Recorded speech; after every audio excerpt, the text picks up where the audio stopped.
सबको जय मसीह की। आप सभी को मेरा सलाम। आज के संदेश को शुरू करने से पहले हमसे प्रार्थना करेंगे। सामर्थी जीवित महान परमेश्वर पिता, तेरे नाम की महिमा, धन्यवाद सारे आशीषों के लिए प्रभु। इस समय जो हम तेरे वचनों से सीखना चाहते हैं क्रूस की कथा के विषय में, और उसके अंतर्गत मूर्खों की संख्या, और उसके अंतर्गत तरह तरह के जो मूर्ख व्यक्ति इस कथा में आए हैं सामने, प्रभु उनके जीवन को देखते हुए हम अपने जीवन में झांके और ये जान लें कि क्रूस की कथा का क्या महत्व है। प्रभु हमारी अगुवाई कीजिए। प्रार्थना प्रभु यीशु मसीह के नाम से मांगते हैं, आमीन। मेरे प्रियजनों, क्रूस की कथा के विषय में हम लोग सीख रहे हैं। क्रूस की कथा की इस श्रृंखला में हम लोग सीख रहे हैं मूर्खों की संख्या कितनी है, या मूर्ख कैसे कैसे मूर्ख इस कथा के दौरान, जब हम इस कथा के विषय में पढ़ते हैं मत्ती, मरकुस, लूका, यूहन्ना रचित सुसमाचार में, हम देखते हैं कितने सारे ऐसे लोग थे जिन्हें मौका दिया गया प्रभु यीशु मसीह के उस जीवन को देखते हुए, उन बातों को देखते हुए, उन चमत्कारों को देखते हुए अनंत जीवन का वारिस होने का मौका उन्हें दिया गया। पर उन्होंने अपनी बुद्धिमानी, अपनी ताकत, अपनी शासकीय राजनीतिक शक्तियाँ और दूसरी बातों के आधार पर उस अनंत जीवन के संदेश को ठुकरा कर अपनी मूर्खता का परिचय दिया और नाश का कारण बन गए। और मूर्खों की संख्या में हमने पहले देखा था यहूदी जाति की मूर्खता, यहूदी फरीसियों की मूर्खता, उन याजकों महायाजकों की मूर्खता जिनके पास शास्त्र थे, भविष्यवाणियाँ थी, और उन्होंने प्रभु यीशु मसीह को परमेश्वर का बेटा होने से इनकार कर दिया। और उससे भी पहले अगर आप देखते हैं हेरोदेस की मूर्खता, जो इससे पहले हमने बातचीत करी। हेरोदेस के बाद चेलों के बारे में भी हम देखते, चेलों की मूर्खता, जिन्होंने प्रभु यीशु मसीह को के साथ रहते हुए भी समय से पहले कितनी सारी ऐसी बातें की मानो उसे क्रूस पर चढ़ा दिया हो, जैसे कि प्री क्रूसिफिक्शन कहा जा सकता है। आज के समाज के लोग, आज के पढ़े लिखे लोग, बुद्धिमानी, आज के स्कॉलर्स जब कई बार इन बातों को पढ़ते हैं तो वो हैरान हो जाते हैं। उसके अपने शिष्य उसका इनकार कर रहे हैं, उसका अपना शिष्य उसे बेच देता है, उसका अपना शिष्य उस पर शक करता है, और उस जीवन को का जो समर्पण उनके अंदर देखा जाना चाहिए वो उनमें नहीं देखा जाता। हालांकि जी उठने के बाद बहुत से वो बातें जो प्रभु उनसे चाहता था वो उनमें देखी गई और उन्होंने पूरी करी। लेकिन उसके पहले का समय, जब उस क्रूस की कथा के घटने का समय चल रहा था, जब वो प्रभु यीशु का सफर चल ही रहा था, उन बातों के दौरान बहुत सी ऐसी बातें जिसे हम चेलों की मूर्खता के रूप में देख सकते हैं। ये संख्या बहुत बड़ी है, विशाल है ये संख्या। हेरोदेस, और हेरोदेस के बाद एक और दूसरा व्यक्ति जिसके बारे में हम बात करना चाहते हैं, जो प्रभु यीशु मसीह के उस केस के समय वहाँ मौजूद है, उसके बारे में बताया गया है, जिसके सामने प्रभु यीशु मसीह के उस केस को लाया गया। क्रूस की कथा के विषय में जब हम देखते हैं, प्रभु यीशु मसीह क्रूस पर मारे जाने का निर्णय उसी के सामने हुआ, और उस व्यक्ति का नाम है पिलातुस। पिलातुस की मूर्खता हमारा यही विषय है। क्रूस की कथा की इस श्रृंखला में मूर्खों की संख्या के अंतर्गत पिलातुस भी एक बहुत बड़ा मूर्ख व्यक्ति था, जिसने क्रूस की कथा के उस संदेश को ठुकरा दिया। पैंतुस पिलातुस, जो कि उस समय रोम शासन के द्वारा नियुक्त किया गया था, यहूदिया प्रांत का हाकिम था। पिलातुस एक ऐसी उपाधि से नवाजा गया था, एक ऐसा टाइटल उसे दिया गया था रोमी सरकार की तरफ से, जो उसकी पहचान बनाता था, और उसे पिलातुस सिद्ध के नाम से जाना जाता था। यानी हर अपना कार्य, जो भी उसे काम दिया जाता था, सरकार जो भी उसको काम सौंपती थी, वो सारी चीज़ें वो बहुत ही परफेक्ट तरीके से किया करता था, सिद्ध तरीके से करता था। पिलातुस अपने नियमों और नेतृत्व की वजह से इस उपाधि से जाना जाता था। 26 BC से लेकर 36 AD तक उसने यहूदिया प्रांत में रोमी शासन का प्रतिनिधित्व किया। पिलातुस के जीवन काल में प्रभु यीशु का मुकदमा सबसे अधिक ऐतिहासिक रहा, और इस मुकदमे के दौरान ही हम देखते हैं पिलातुस ने जो बहुत सारी ऐसी बातें करी जो हम देखते हैं कि वो बाइबल के अंदर एक बहुत ही प्रसिद्ध चरित्र के रूप में जाना जाता है, पर उसकी मूर्खता की कहानी इस दौरान हम लोग पढ़ते हैं। पिलातुस अपने हर एक काम को नियम अनुसार व सिद्धता के साथ करता था, लेकिन इस मुकदमे में उसने क्रूस की कथा को समझने में बड़ी बड़ी गलतियां की। पिलातुस के पास प्रभु यीशु को लेकर सभी जानकारियां थी, क्योंकि वो एक हाकिम था। एक हाकिम होने के नाते वो किसी तरह के दबाव में भी नहीं था, लेकिन फिर भी उसने न्याय के उस सिंहासन पर बैठकर भीड़ के हाथ में उस न्याय के उस समय को, भीड़ के हाथ में न्याय के उस सिंहासन को सौंप दिया। निर्णय उसने भीड़ पर छोड़ दिया, और यहां से उसकी न्याय प्रक्रिया के ऊपर एक बहुत बड़ा प्रश्न चिन्ह लग गया। भीड़ के हाथ में उसने प्रभु यीशु के केस को दे दिया, उस मुकदमे को दे दिया जो उसे संभालना था, और प्रभु यीशु मसीह के उस मुकदमे का उसने मजाक बना दिया। सबसे पहले उसकी अपनी पत्नी ने उसे संदेश दिया, मैसेज भेजा, उसे संदेश भेजा था समय से पहले कि यीशु एक धर्मी है। उसकी पत्नी ने कहा कि तू उसके यानी यीशु के मामले में हाथ ना डालना। मत्ती 27:19 में हम इसे देखते हैं। पिलातुस की हेरोदेस से मित्रता इसी दौरान हुई थी। लूका 23:12, 23:1-7 में भी हम इसके विषय में पाते हैं। पिलातुस जानता था कि यहूदी धर्म गुरुओं ने कपट करके यीशु को फंसाया था, फिर भी उसने कोई गंभीरता ना दिखाते हुए बल्कि 3 बार यीशु को सजा देकर भीड़ को खुश करने के लिए इस मुकदमे की दिशा ही बदल दी। मरकुस 15:10 में, मरकुस 15:15 में इन आयतों को हम पढ़ते हैं।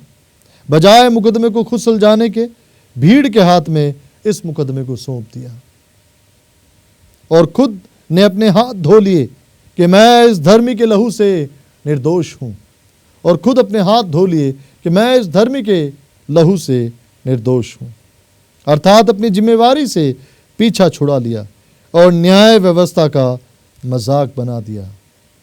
अपनी सिद्धता की उपाधि पर प्रश्न चिन्ह लगा दिया।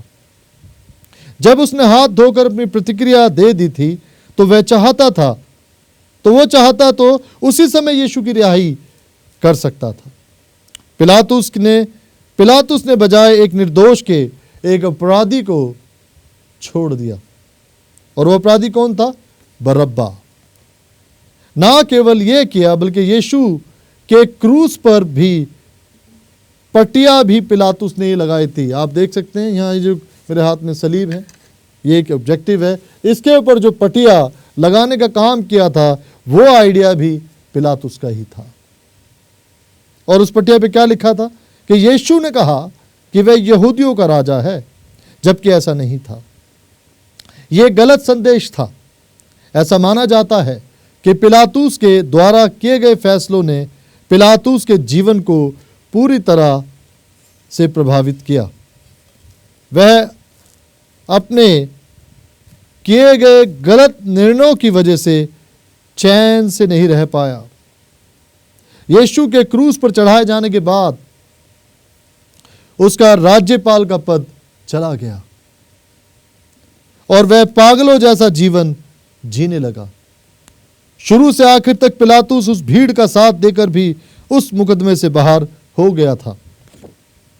पिलातुस ने राजनीतिक तरीके से अपने आप को इस मुकदमे से बाहर कर लिया था, जैसे कि आज भी कितने लोग करते हैं राजनीतिक तरीके से। वे सच्चा होने का सिर्फ दावा करते हैं, लेकिन सच का साथ देते नहीं हैं। पर उसके जमीर ने उसे चैन से रहने नहीं दिया। उसने भीड़ के सामने पानी से हाथ धोकर कि यीशु निर्दोष है सब जानते हुए भी यीशु को उस अन्यायी भीड़ के हाथ में सौंप दिया। पिलातुस का अंत बहुत बुरा हुआ। अपनी पदवी बचाने के चक्कर में वह भीड़ से हार गया। क्रूस की इस घटना के, बल्कि यीशु के जी उठने की बात भी पिलातुस को पता चली होगी, ऐसा हम लोग पढ़ते हैं। पिलातुस गुमनामी में खो गया और 39 एडी में उसने आत्महत्या कर ली। इतिहासकारों का मानना है कि उसकी लाश को तिब्रिस के किनारे फेंक दिया गया। तिब्रिस के किनारे फेंक दिया गया था, यानी कोई सम्मानजनक उसकी जो अंत्येष्टि थी, अंतिम संस्कार था, एक इतनी बड़ी ओहदे और इतनी बड़ी पदवी पर होने के बाद भी उसको वो राजकीय सम्मान नहीं मिला। अपने बचे जीवन में पिलातुस पछताता रहा, लेकिन प्रभु यीशु के पास नहीं आया, ना उसे अपनाया। आज क्या मैं और आप भी बहुत से ऐसे निर्णय लेकर तो नहीं बैठे पिलातुस की तरह? क्या मैं और आप भी कई बार सच्चाई जानते हुए सच्चाई के साथ, कई बार हमें देना चाहिए सच्चाई के साथ, हम सच्चे होने का नाटक करते हैं पर सच्चाई के साथ नहीं देते? क्या मैं और आप इस स्थिति में तो नहीं है? पिलातुस बावलों की तरह उन गलियों कूचों में घूमता रहा और आखिरकार इतिहासकार ऐसा बताते हैं कि उसने आत्महत्या कर ली। उसकी पदवी, उसका परिवार, उसका सम्मान सब चला गया उसकी एक मूर्खता की वजह से, क्योंकि उसने मान लिया था कि यह यहूदियों का मामला है। क्रूस पर चढ़ाया जाना यहूदियों का फैसला है। क्रूस की सजा का चुना जाना उनका अपना तरीका है, उनका अपना फैसला है। वो प्रभु यीशु को सजा देना चाहते हैं और इन सारी बारीकियों को वो जानता था। और पिलातुस ने अपने आप को उस मामले से बाहर कर लिया, पर सच्चाई का साथ नहीं दिया। और शास्त्र हमें बताते हैं, इतिहास हमें बताता है कि उसका अंत बुरा हुआ। जैसा हम पढ़ते हैं, ऐसा भी मार्ग है जो मनुष्य को सीधा दिखाई देता है, पर उसके अंत में उसे मृत्यु मिलती है। जैसा कि हम पढ़ते हैं मत्ती में 7 अध्याय की 13 पद में कि सकेत फाटक से प्रवेश करने का यत्न करो, चौड़ा है वो फाटक जो विनाश को जाता है, और बहुत से हैं जो उससे प्रवेश करते हैं और अनंत जीवन से हाथ धो बैठते हैं।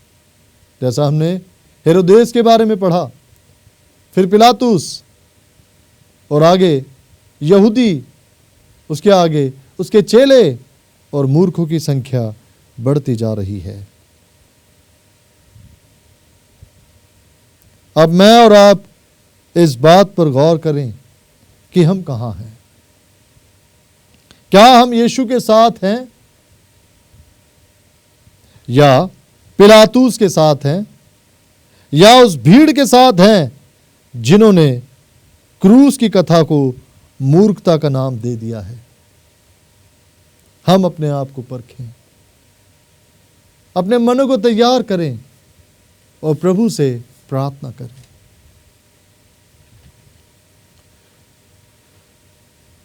क्रूसी है मेरी पनाह, क्रूस पर मेरी है निगाह, बोलता हूँ मैं क्रूस की जय।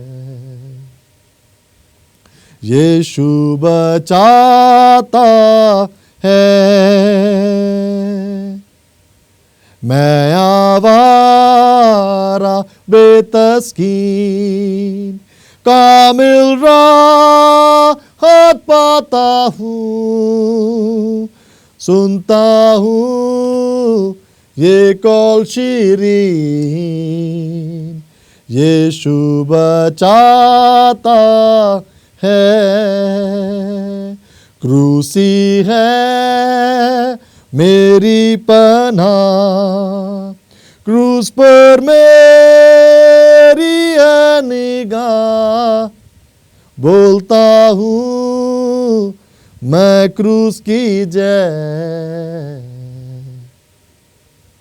यीशु बचाता है,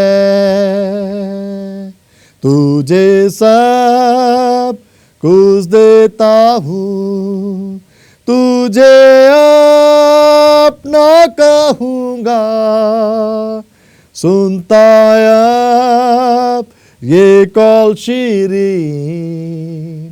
तेरा ही मैं रहूँगा।